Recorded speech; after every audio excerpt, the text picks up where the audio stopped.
अस्सलाम वालेकुम। आप देख रहे हैं केएमबी टीवी इंटरनेशनल। नाजरीन, हम आपके लिए एक बहुत ही तकलीफ दह खबर लेकर आए हैं कि पाकिस्तान मीरपुर ख़ास सिंध में हमारे एक अहमदी भाई को दोबारा शहीद कर दिया गया है। हमारे जमात को बहुत ज़्यादा तकलीफ़ें पहुंचाई जा रही हैं पाकिस्तान में, और कोई हुकूमत, कोई इदारा इस तरफ बिल्कुल नज़र नहीं दे रहा। बार बार अल्लाह ताला की लाठी को पुकारा जा रहा है। हमारी यहाँ पर एक ही दुआ निकलती है जब भी हम इस तरह की कोई तकलीफ दे सुनते हैं कि अल्लाहुम्मा मज़्ज़िकुम कुल्लु मज़्ज़िकुम वस्साहिकुम तज़ीका। अल्लाह, इन्हें फाड़ फाड़ कर रख दे, इन्हें पीस कर रख दे और इनकी खाक उड़ा दे। या अल्लाह, ये बार बार तेरी लाठी को पुकार रहे हैं, मेरे मौला, इनको कोई इबरतनाक निशान बना दे, इनको चुन ले जो लोग इस तरह की शरारतें कर रहे हैं। ये भोले भाले सीधे लोगों को राइफलें पकड़ा कर जो है वो मुल्क में इस तरह की फितनाबाजी और फ़िरकावारियत को जो ग्रोह दे रहे हैं, ज़्यादातर पॉपुल जो है वेब एडवर्टाइजमेंट कर रहे हैं, और इनको बिल्कुल खुदा ताला की जो ताकत है उसका अंदाज़ा नहीं है। या अल्लाह, इन्हें कोई ऐसा मौजज़ा दिखा कि ये लोग थोड़ी अक्ल पकड़ें, वरना ये हद से बढ़ते जा रहे हैं और बार बार तेरी लाठी को पुकार रहे हैं कि आओ हमारे ऊपर आकर हमला करो। नाजरीन, पाकिस्तान में जमात अहमदिया को बहुत ज़्यादा तकलीफ़ें पहुंचाई जा रही हैं। किसी भी शहर का नाम ले लें, सरगोदा ले लें, सियालकोट, या कहीं भी कराची, बड़े शहरों में लाहौर, वज़ीराबाद, छोटे बड़े शहरों में, हर गांव में, कस्बे में इतनी ज़्यादा तकलीफ़ें पहुंचाई जा रही हैं जमात अहमदिया को कि आप अंदाज़ा नहीं लगा सकते। और इसकी वजह सिर्फ यही है कि हमने आने वाले इमाम को जो है मान लिया है, और ये लोग इंतज़ार कर रहे हैं हज़रत ईसा का, और ये लोग साबित भी नहीं आज तक कर सके। हमने कहा है कि साबित करके दिखाएं हमें कुरान मजीद से कि हज़रत ईसा फौत नहीं हुए, तो हम लोग आपकी जमात या जो भी फ़िरका आपको बताओगे हम उसमें शामिल हो जाएंगे। हमें कोई ऐसा फ़िरका नज़र नहीं आ रहा। जिस तरफ भी देखते हैं सिर्फ आग ही आग नज़र आती है।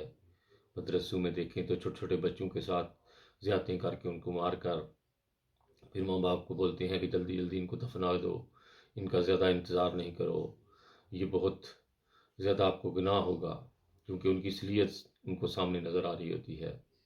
ये लोग बिल्कुल अल्लाह ताला की लाठी को बार बार पकड़ने की कोशिश कर रहे हैं, और इनको अंदाज़ा नहीं है कि अल्लाह ताला की लाठी की आवाज़ जब चलती है तो कैसे फिर निस्व नबूद करती है उस धरती को। लेकिन हम पाकिस्तान के लिए दुआएं करते हैं कि अल्लाह ताला हमारे मुल्क को इन लोगों से बचाए, और ऐसे लोग जो शरारतें करते हैं उनको अल्लाह ताला चुन ले। नाजरीन, पाकिस्तान में जमात अहमदिया को सिर्फ़ इसलिए टारगेट किया जाता है कि ये लोग नमाज़ें पढ़ते हैं, अल्लाह ताला की जो है वो नेक बातें बताते हैं, कहीं कोई डोल डमक्का नहीं करते, कोई नाच गाना नहीं करते। ये लोग सिर्फ़ खुदा ताला की जो वहदियत की तबलीग है उसको आगे जो है उसकी एडवर्टाइजमेंट करते हैं, और कहीं भी इनका ये नहीं होता कि हमें कोई लालच होता है कोई पैसे का या कोई हुकूमत की सपोर्ट। पाकिस्तान में तो हमें बिल्कुल कोई सपोर्ट नहीं है। हम लोग सिर्फ़ अल्लाह ताला से मदद मांगते हैं, और पाकिस्तान में जो हमारे मासूम भाई हैं वो भी हमेशा दुआओं में ही लगे रहते हैं कि अल्लाह ताला हमें इनके जिंदर से बचाए, ऐसे लोगों को चुन ले मेरा मौला, जो लोग सिर्फ़ जमात को इसलिए तकलीफ़ें पहुंचा रहे हैं कि हम लोग अहमदी मुसलमान हैं।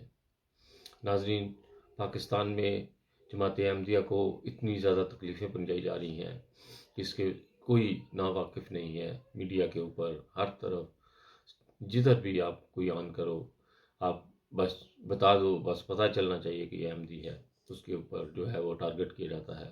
चाहे वो कमेंट में हो, उसको धमकियाँ देनी शुरू कर दी जाती हैं टेलीफोन पे ऊपर, अगर उसका मोबाइल नंबर कहीं से मिल जाए।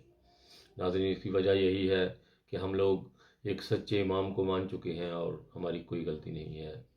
या अल्लाह, इन लोगों को चुन ले जो बार बार जमात अहमदिया के ऊपर टारगेट कर रहे हैं और मासूम अहमदी को शहीद कर रहे हैं।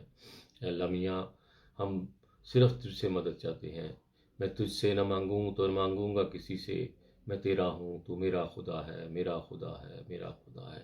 اللہم مزقم کلو مزقم وسحکم تسیقا، اے اللہ انہیں پھاڑ پھاڑ کر رکھ دے، انہیں پیس کر رکھ دے اور ان کی خاک اڑا دے۔ اسی کے ساتھ خاص خار آپ سے اجازت چاہتا ہے، اور دعاؤں میں زیادہ سے زیادہ پاکستانی احمدی بھائیوں کو یاد رکھیں، ان کے لیے دعائیں کریں کہ اللہ تعالیٰ ان کو ان جو آج کل کے گنڈے اسلام کے ٹھیکیدار بنے ہوئے ہیں ان سے اللہ تعالیٰ ان کو بچا لے۔ بہت سارے دعاؤں کے ساتھ انسانیت زندہ باد۔ اوکے جی،